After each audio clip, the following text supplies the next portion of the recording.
Hi ladies, it's Caroline here again. So sorry for the long delay on our course and our continuing conversation and reflections into this inquiry of self-discovery. As you might have known, that my father died a couple of months ago, and it was interesting that I had started this course and this collection of women to go on this journey. And obviously, there was, my life is working in tandem with, what I put out into the world. So there's always learnings and teachings for me and experiences that I'm going to be constantly going through and learning from as well and reflecting. And I suppose when you go through those times in your life, you're learning and deepening your understanding of your experience of life. And it was really interesting that I had invited a group of women to come together to have this kind of deepening of our understanding of reality, and that things kind of in my own life kind of started to change out of that, we'll say. So just on a recap, I am for anyone new to the group, which I'm really delighted that we've had a few new people join the group in the last couple of weeks, and I'd love to just welcome you all, and I'm delighted to have you here. And I know there's a lovely lady from India and join us, and I'm so thrilled to have your company. And it's everybody who comes to the group is really bringing their uniqueness, and I know we haven't had much interaction with each other, but going forward, it would be wonderful to be able to get to know everyone a little bit more intimately. And I suppose I'm more interested, rather than having a huge group, I think to deepen our connection to the relationship with the people that are in the group is much more enriching than having a massive group of people that you can never really get to know.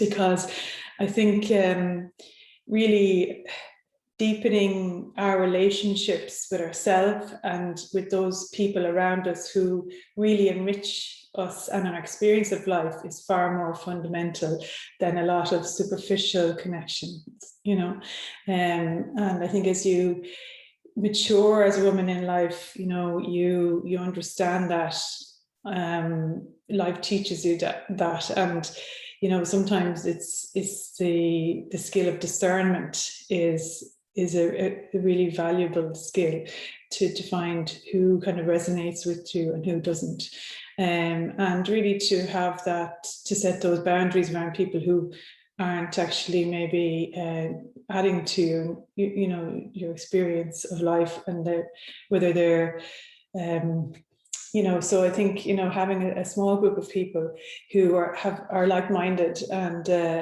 who are actually interested in the same, I suppose, intentions for their life is a wonderful asset, and if I can create that in any way for any of you, I think that's a job well done, to kind of invest in our time together here. So what I had done before, and I was talking about, for anyone who's just new to the group, people are just joining, I had gone through before the structure of, I suppose life and self-discovery is not linear, but it kind of does sometimes help to try and put on kind of a sketch and a kind of outline to maybe give you an idea of where you might be, and in your development of your own self, a connection to yourself. And I had gone through 7 steps. There's phases that I feel is something that can guide us. So I had said, you know, retreat, restoration, rejuvenation, retreat, restoration, renovation, rejuvenation, renewal, blossoming, and flourishing. So, you know, these are kind of, this will kind of show you and give you a feeling for, you know, the processes that are going to be happening within you in your inner world. And, you know, I suppose it is very much organic, and that's why those words are really are helpful, because it is a growth process, an inner growth. And when we grow internally, we grow out externally, and it shows up in the world. So on the last couple of talks, I had talked about, you know, the structure, the introduction, the structure, then the Rainbow Warrior weapons, you know, and the first actual step on that was the retreat from the battle. So I talked about the retreat from the external world, and to create a space for yourself, to create a space for self-reflection. And, you know, we talked a little bit about meditation, we talked about contemplation, and we talked about, you know, kind of creating a space that isn't role orientated, you know, and that's the big work for women, you know, to become empowered in the world is our ultimate goal. Because the world at the moment really needs the feminine intelligence, you know, it really needs the nurturing, you know, intelligence of the feminine, which is actually always kind of, I feel, going to bring in communities, going to bring in, you know, a caring aspect, you know. And it's interesting how, you know, when women go into businesses and go into enterprise and start to flourish in the world, how they can really make massive changes in society. But I think, you know, there's not, you know, the real kind of support that we need, you know, because women have to start supporting each other, and we've started to do that, and that's the shift going forward, because there has been, I suppose, a period of time when, you know, we have been set against each other, we would say, for, you know, competition, male competition, you know, for in your early 20s, I suppose it's kind of a natural thing to kind of want to compete against each other, you know, for male attention or whatever. And, you know, I think as you mature and, you know, I think when you start to become more comfortable in yourself, that's when you start to, and you know, I mean, with time and with wisdom, you realize that is a very, it's not that it's negative, it's just like it's an innate insecurity. So when you're insecure in yourself, you've no problem supporting other women, you know. So really what happens out of that connection to ourselves, and when we discover our own truth and our own worth, then we are much more capable of supporting other women, because we can see that, you know, our society will only improve the more we have empowered women in leadership and in all different roles within society. And it's not that we're downing men in any way. It's just that there is an imbalance at the moment. You know, there's an imbalance of power, and there's an imbalance of that feminine intelligence in the world. And it's really, really important that we start to educate ourselves, re-educate ourselves. And then in turn, as we are doing that, our daughters are looking at us and they're understanding, and they have more awareness, you know, as society is changing. Each generation becomes I suppose it's an evolution. But in saying that, there's huge pitfalls for girls in this time as well, because there's so many unconscious messaging, and the unconscious messaging is coming directly to them through their phones, and it's so loud and it's so invasive. And, no matter, I suppose it means that it's so important for us as mothers to, and as women, that they will be looking at and mirroring our behavior to do our own work, because that's the only way we can help our children going forward. They're not going to listen to what we have to say. They're going to watch, as you when you have teenage girls, teenage boys, sons as well, you understand that there is a massive change, a shift in awareness from when they're children. They kind of, they tend to toe the line and do what they're told with some. And I think the big shift happens is when they become teenagers and they have a new awareness, and they can see you more clearly, and they can see your shadows, they can see your insecurities, they can see everything that you are doing unconsciously, and they will highlight that to you, or they'll mimic it, and you are creating the environment in which they are living in. So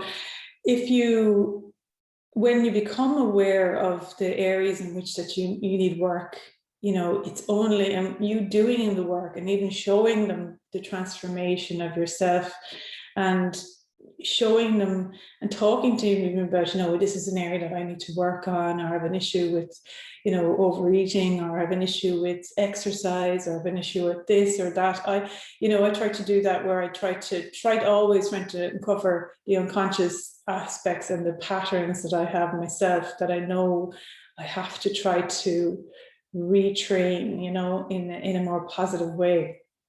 And I suppose that's very difficult and it's challenging, and that's why the rainbow warrior is kind of because you're going against culture. Our culture is a culture of consumption. It's a culture of kind of copying everybody, and no matter, even if it's detrimental to our health, if it's detrimental to our future. And it's really amazing for me, and it's very, I would say, startling that I could see in my own life and with friends around me. I mean, I'm 47 now, and I have friends and I have a friend that she just heard recently who had a stroke, and she's in her early 50s. And women our age having serious health issues. I mean, this is a reflection of our unconscious society, and how we have been trained to be, servile. And, it's not intelligent, it's not. And I have had to break myself out of those patterns. And so, the restoration is the stage that we have to look at that. So when we're in retreat and we're opening ourselves into a space where we're starting to question, the path of self-discovery is it's a dynamic path of growth. And I know it's very trendy at the moment, and it's amazing that meditation has come to the West, and it's becoming something that is more understood. And it's becoming something that we do, and I know the community of friends that I'm involved with at the moment is brilliant, because they're starting to push to kind of educate people into having a meditative practice in their day.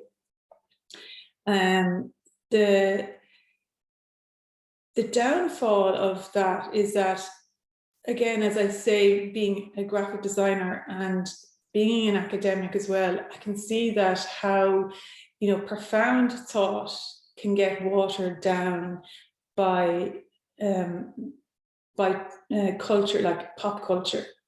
So we always have to come back to say, like, am I getting lost in meditation and I'm not understanding why I'm doing this? So when we come back, when we're creating this space in our daily lives for meditation and to calming the mind and to calming the nervous system,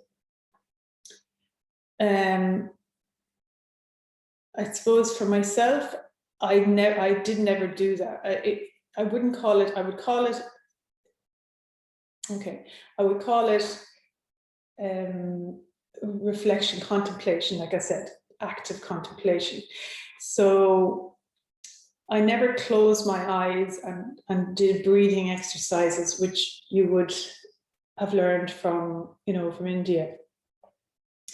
I kind of was born, I suppose, with a contemplative, reflective mind. So my first thought when I remember still that I was the inquiry of the human psyche. So I suppose being seated in the seat of awareness always, and to be always conscious of the emotions that are passing through our vision, which is meditation, is what we're doing when we're sitting. So when you're sitting, you're creating a space for, you're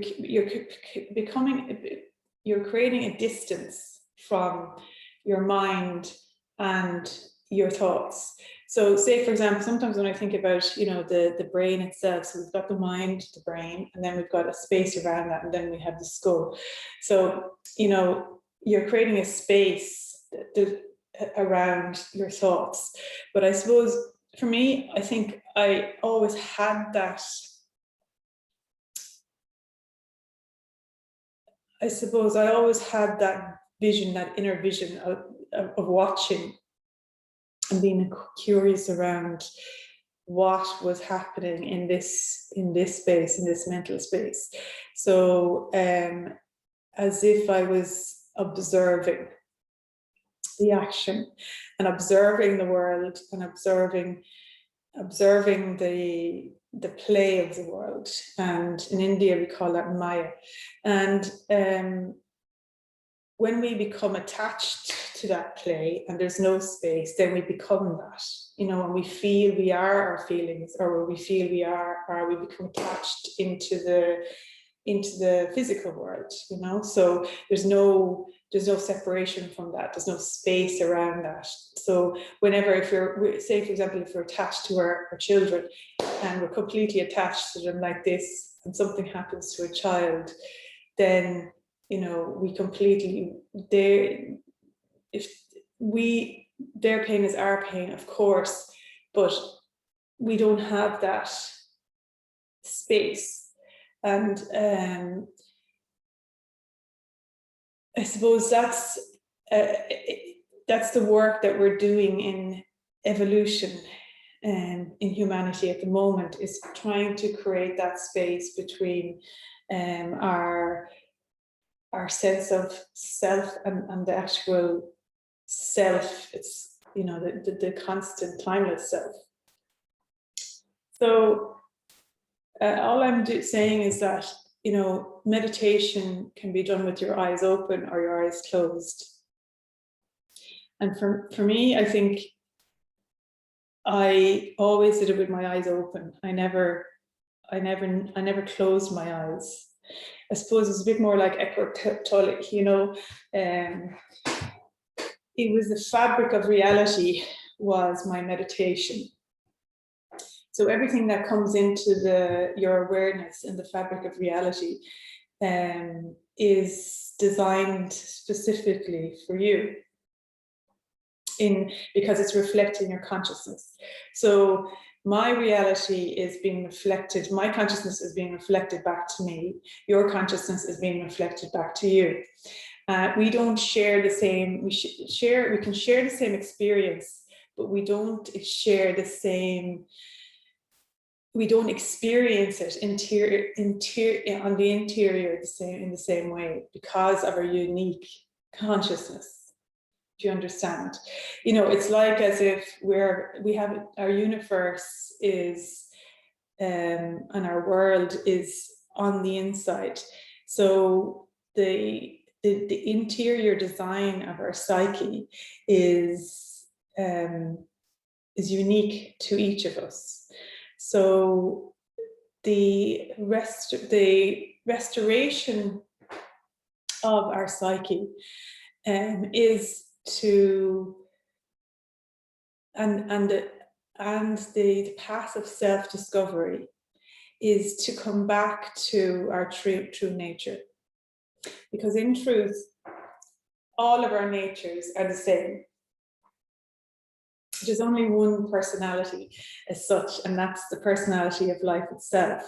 And that has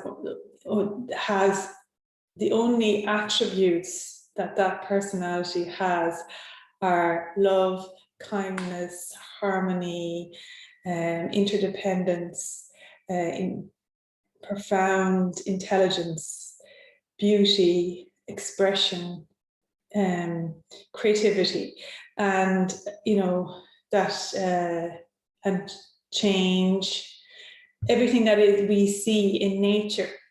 And that's why it's interesting that, and I think it's so fundamentally important for us to, you know, restore our understanding of that kind of, I suppose, the Celtic spirituality, because it really has a profound teaching in the fact that why they looked to nature as a teaching tool.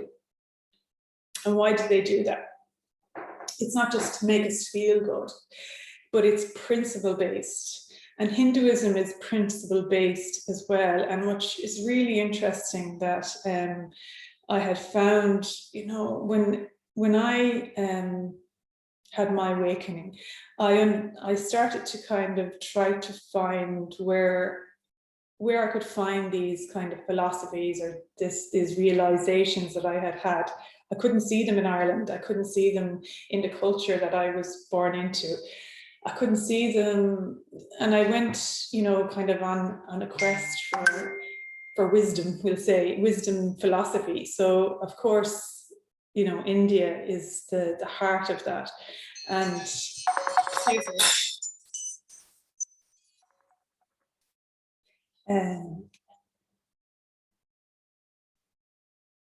Sorry, just a phone call. And I would say that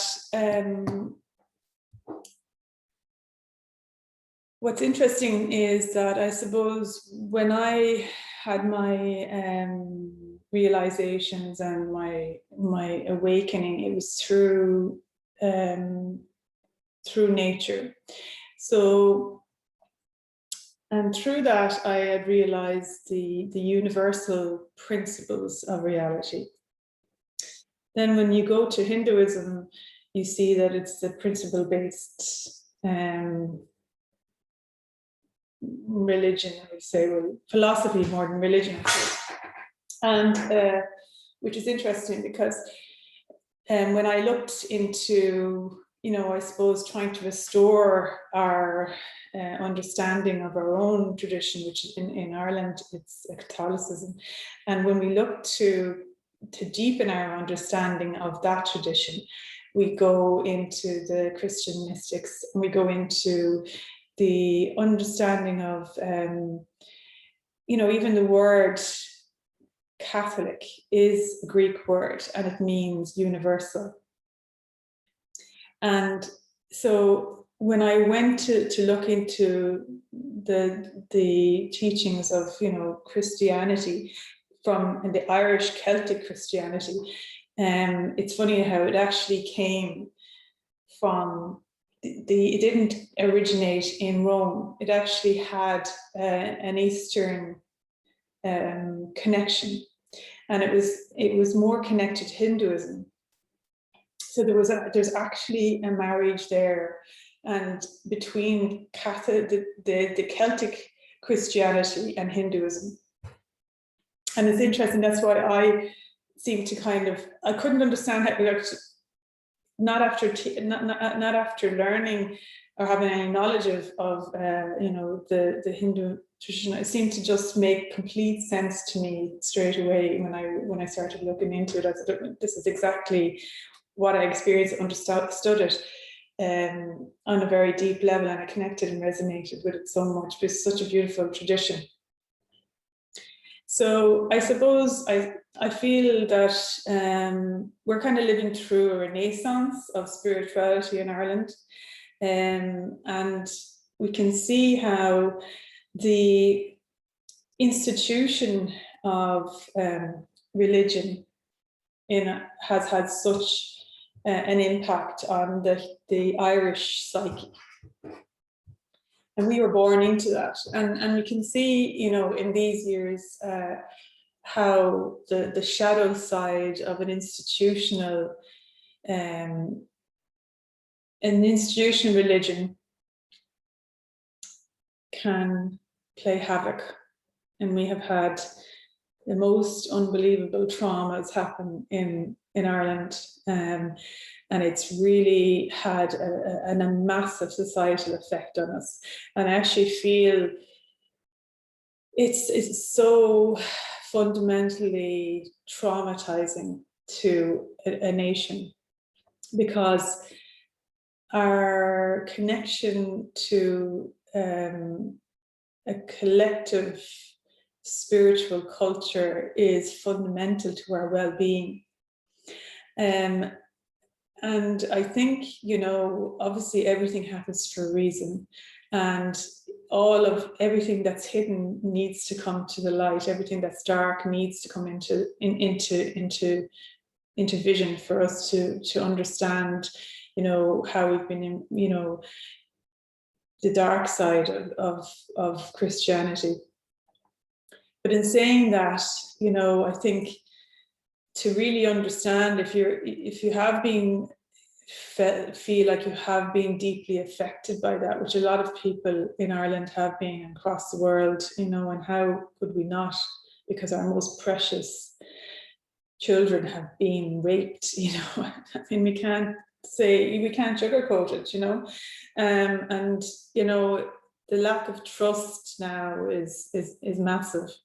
And I suppose that was part of my kind of inquiry into, you know, into that time of restoration, you know, where it's a pulling down of and the opening up of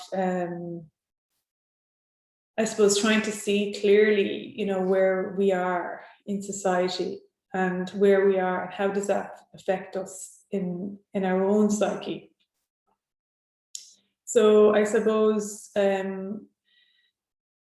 you know, restoration is always going to be something that we need to look, and we need to look, you know, we talked about the cottage, you know, we look into when we're renovating anything, we have to have a vision for what it can be, you know, we have to have an insight and a vision for the end result, you know. So when I use the analogy of the restoration of a cottage in the west of Ireland, it's very much, you know, the restoration of the Irish psyche. You know, when you travel around the west of Ireland and you see the broken down cottages and the forgotten cottages of, you know, that the traumatic past has left behind, that is our work, you know, that's our work, is to renovate, to see the beauty of the brokenness first, and then to see the potential of the restoration. And when we take on a project like that in the external world or in the internal world, we have to learn new skills, because we have the will to do it, but we mightn't have the skills to do it. So the skills are always the questioning, because another aspect of the human being is the intelligence that we have accessible to ourselves. And when you understand, and when you've gone into that transformation, you realize the mechanism of the human, and how you can use the human mind. And the human mind is like a computer, and it only can use the information that it has readily available to it. So to make any change or to make any restoration, we have to understand that it has to do anything different or to change, we need to have more information, we need to have more knowledge. So to have more, the path of receiving more knowledge is we have to start to question. So because if we feel that we know everything, then we're never going to learn anything new, are we? So we need to, when we're sitting in that quiet space, the simplest thing to do and the most effective thing to do is to start to question. And you ask the questions into the human mind. So you're opening up a space for new intelligence to arise. So when we ask a question like, who am I? And what is my purpose? And what am I not seeing about myself? And why am I here? These open-ended questions are what contemplation and meditation are all about.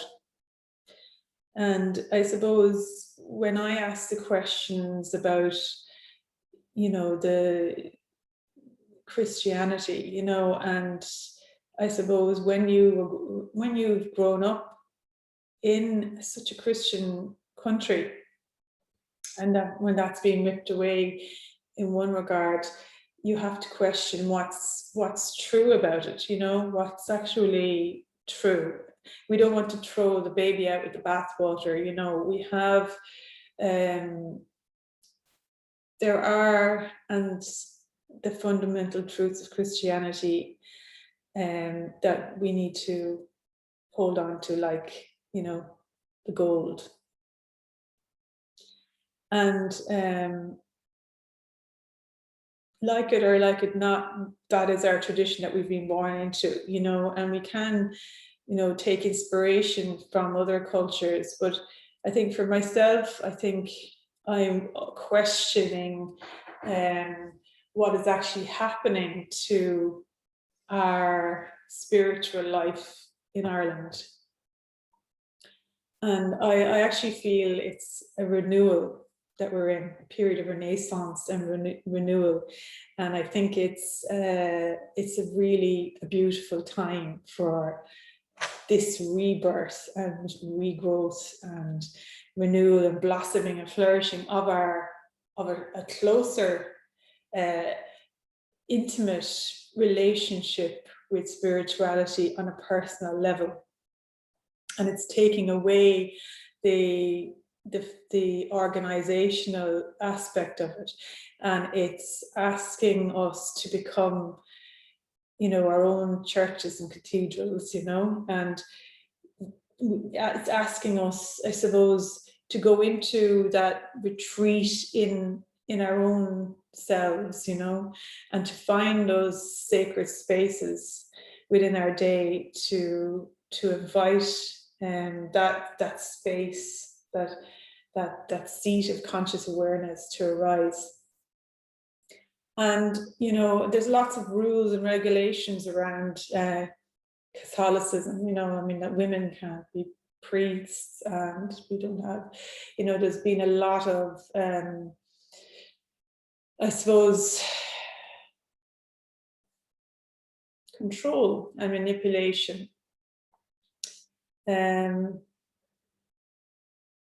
It's fundamentally important for us to understand that our connection to life is personal. It has nothing to do with what sex we are, and we should never be told that how to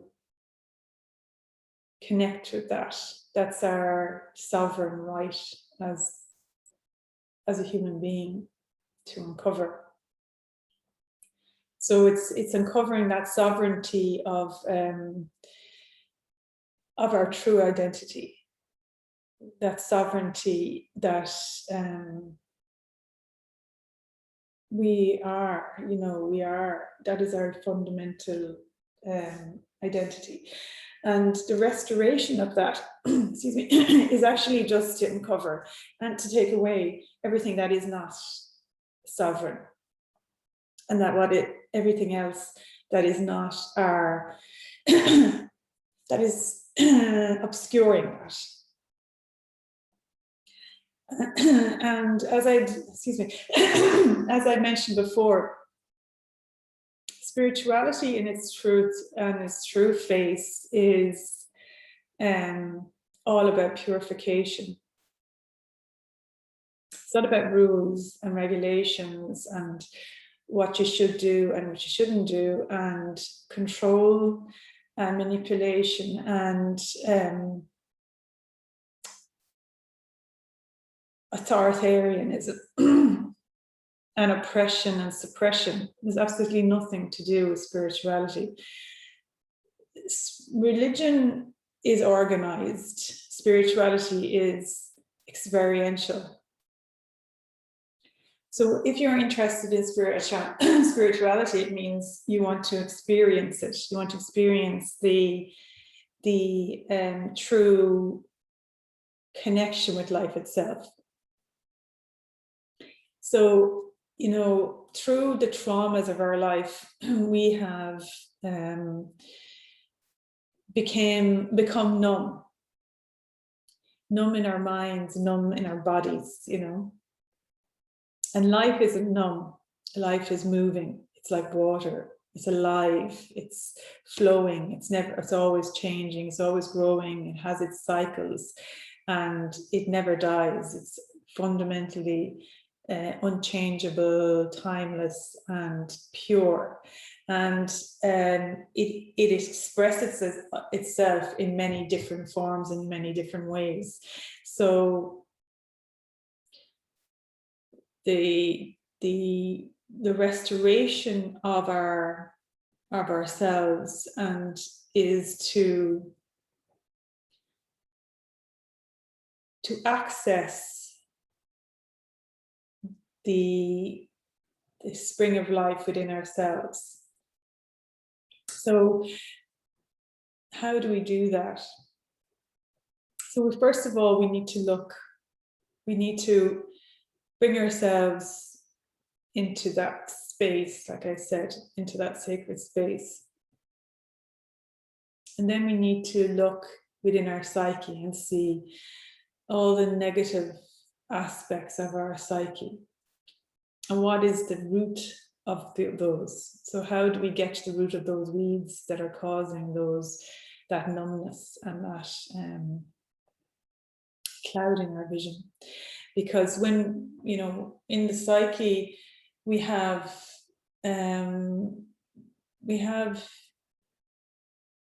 clouds or kind of blockages, we'll say, in our vision. It's like as if we have this clear vision, and then we have these kind of blockages that are kind of are blocking our vision of our true reality.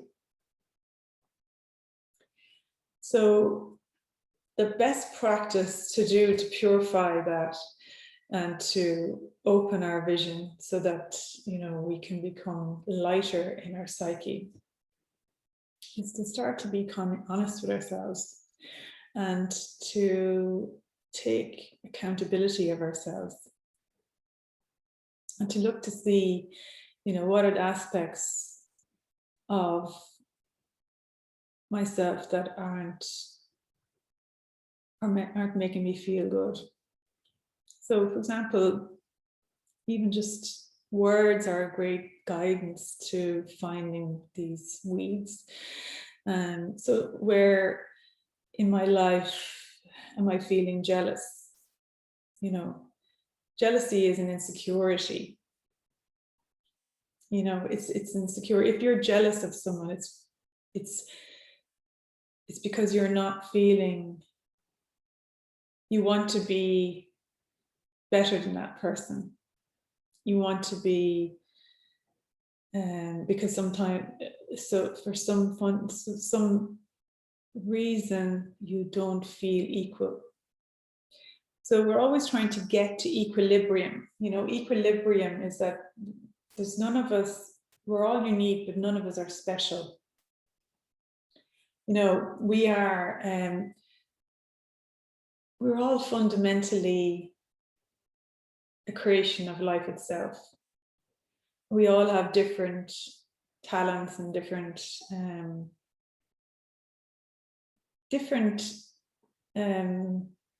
wonderful aspects, and then we have areas that need work. So when we look to somebody who seems to have more than we have, and we want that, we feel jealous. But really, what is that? You know, we need to bring that back, and we need to say, why am I feeling jealous? You know, it's something that I have, that is just a trigger to work that I need to do within myself, you know. And I remember as a child sitting and wondering, why do I feel this emotion for my friend? I love her, you know, she's my friend and I love her dearly, but I feel this horrible emotion. And it's called, the parents say it's called jealousy. I don't want that feeling in me because it stops me loving my friend. So what do I do with that? And what you can, you know, you have to transcend it. You know, you have to say, become aware of it in yourself and say that actually that's an insecurity that really, you know, fundamentally, you know, I want the best in truth. You know, you look and say, is that true? Do I? And you say, no, actually, I love my friend more than this feeling of jealousy. So I let go of jealousy for the more beautiful emotion of love and connection. And I see within myself that I need to look to see what is it about her that I would like to develop in myself, you know? And that's an ongoing practice, especially for women, is really a great transformational tool. And even if you were to practice that, just if even for this week, and just to see, to watch yourself, and where does jealousy arise, you know, and become aware of it, and to try to, eventually it will dissolve, and then you'll start to feel much lighter. And the amount of jealousy, you know, it's funny how I think this is really, these contemplations, although it might sound, oh, we've heard this before or whatever, but when you're deep in your understanding of our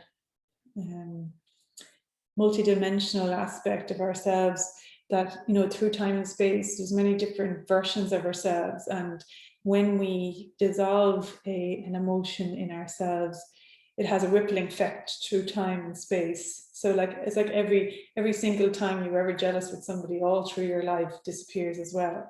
Once you've kind of cut the root of that weed in this present moment, all the weeds from the past get dissolved, you know. So then, you know, it's really, really amazingly effective, because what is sometimes the cause of a poor relationship with somebody is sometimes jealousy, you know.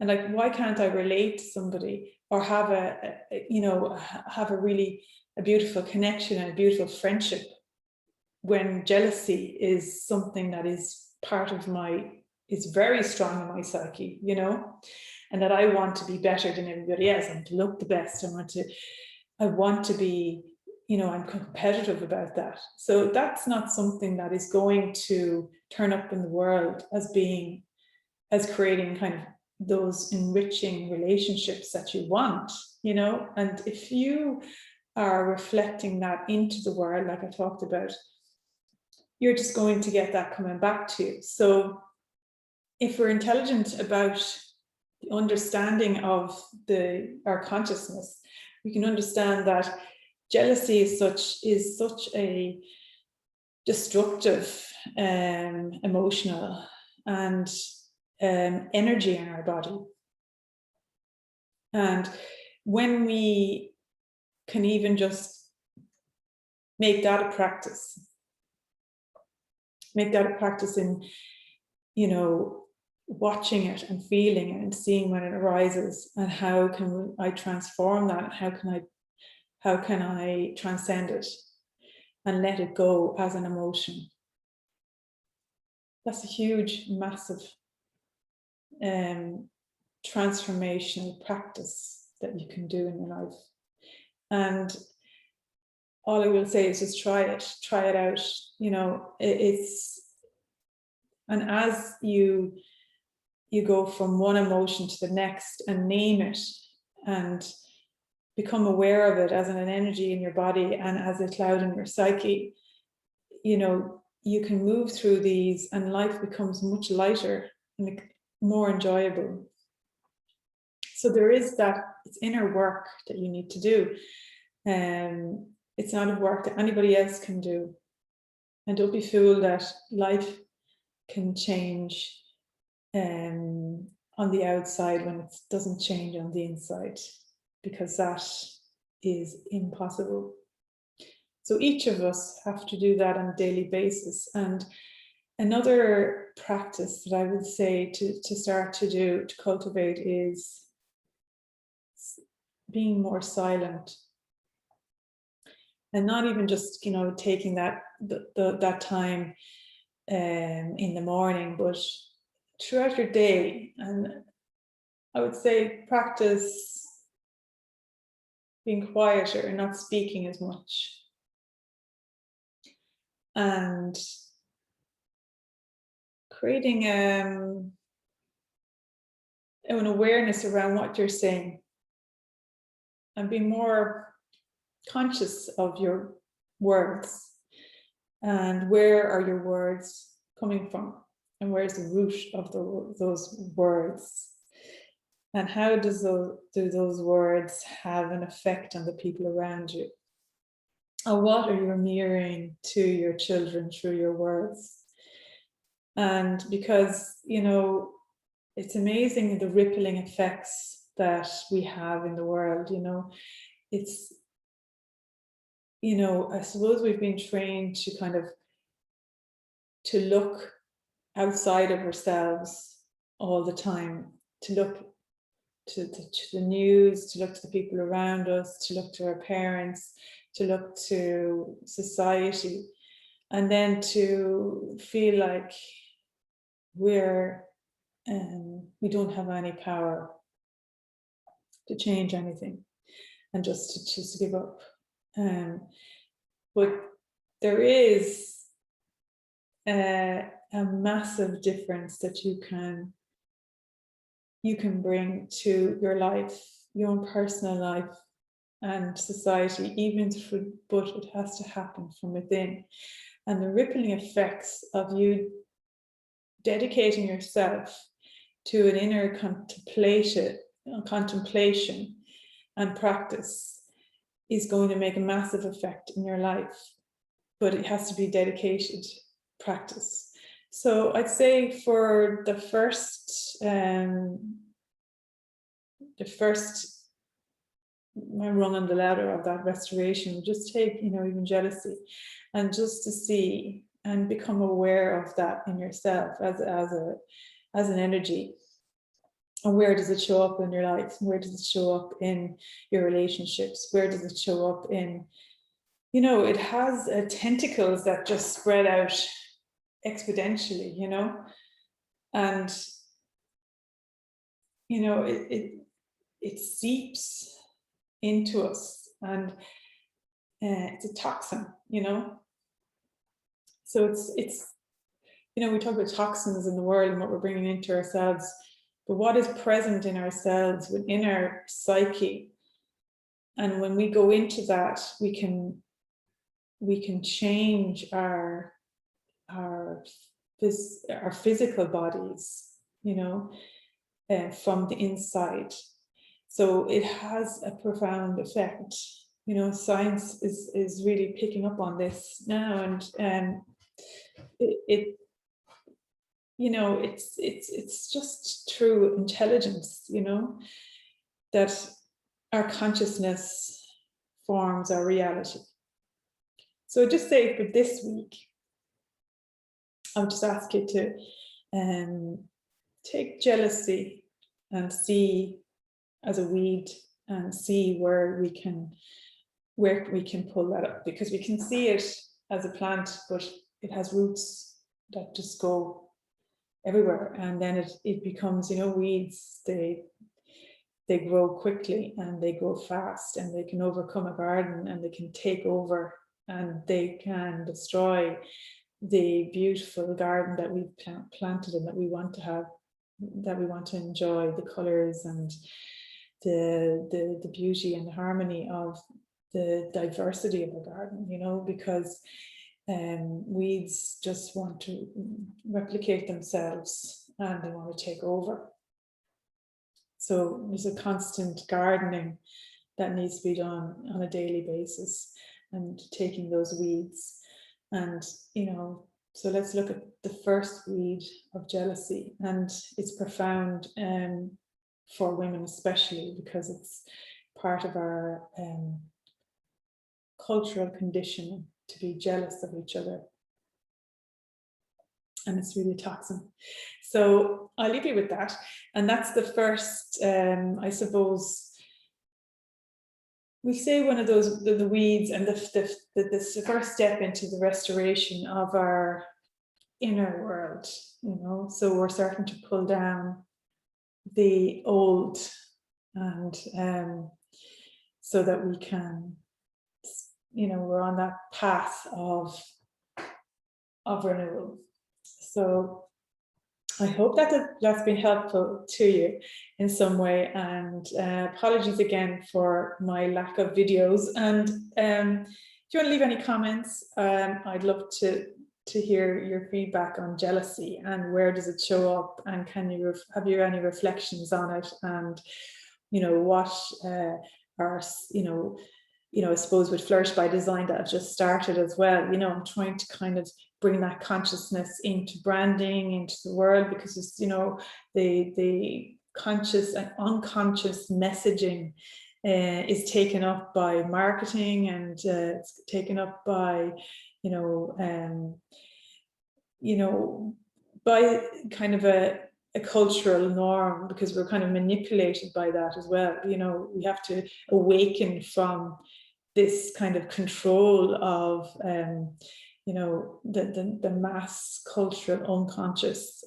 So I suppose becoming aware of it within ourselves first, and then becoming aware of it, where is it showing up in the world, and how strong you can be to not fall into those holes, you know, and how we can start to cultivate a community of mutually supportive women, and a culture that is going to reinforce that all the time, and reinforce an acceptance of each other in whatever stage that we're at in life. Because, you know, we're not always going to look good, we're not always going to feel good, we're not always going to be the right weight, we're not always going to be, you know, the perfect mother. We're going to have bereavements and marriage breakups and children having health issues and having our own health issues. We're not perfect. Life isn't perfect. It's about growth and transformation. And it's about self-realization and self-discovery along that path. So to become conscious of the conditioning that culture has on us, you know, so first of all, like I said, the restoration of the inner and the restoration of the outer. So when we go within, we're looking at, you know, on this step, you know, jealousy as such within our own psyche, and then how are we manipulated by that emotion on the outside. So just to inquire into that, and an active contemplation, and, you know, to invite silence into ourselves, and to invite silence into our conversations with people, opening up a space to hear people more clearly, and to maybe not to project messages that are unconscious, and start to look at that as a first stage in our restoration of our true selves. I'll continue on making videos, and actually, you know, maybe you could say as well whether you'd like me to do lives. I don't know whether that would be more helpful or connect better, you know, because I know I'd love to connect more closely to you, and it's difficult. I suppose we're all busy, and we've got different times, and it's hard to get a space that's quiet that we can come together, because of our busy family lives. And I usually make the videos when I have a quiet moment to myself, and I can, you know, dedicate it to this kind of this exploration, and I can, you know, have a chance to record it in peace. So any comments are welcome, and I'd love to hear any feedback, or any, you know, if you want to DM me privately, or you want to put a comment below. And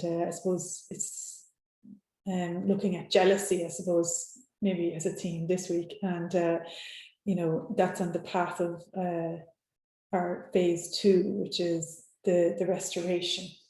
Okay, and there'll be many more. I mean, it's an ongoing process for all of us on a daily basis, but, you know, I'll continue to try and guide you on these, on this on our inner world and inner landscape. Okay, thank you so much, and namaste to anyone from India, and love you all, ladies, and thank you so much for your time, and take care, and I'll see you soon. Bye.